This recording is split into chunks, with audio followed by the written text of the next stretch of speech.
past 3 years, we've doubled the size of the island with more than 5 million cubic meters of land reclamation to put up for the new runway for A380. So very large reclamation work. We've been constructing for the past 2 years a full new runway, which is now almost finished.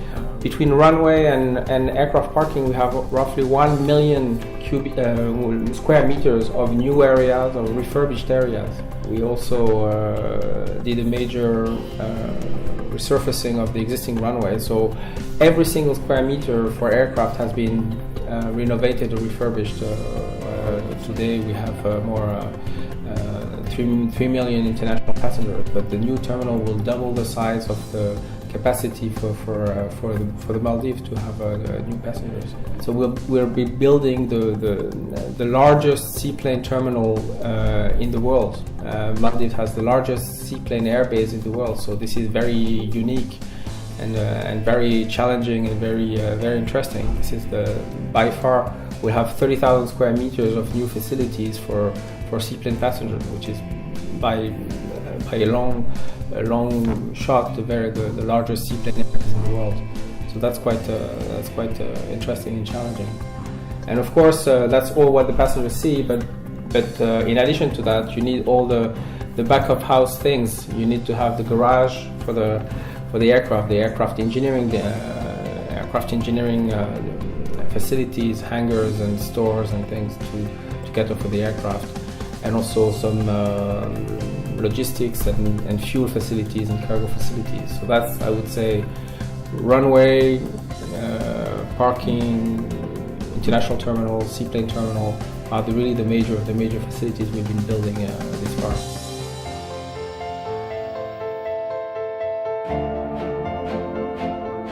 What is amazing today is that you have an existing runway, which is it's very unusual to have aircraft on the parking and then they push back directly on the runway. It never happens.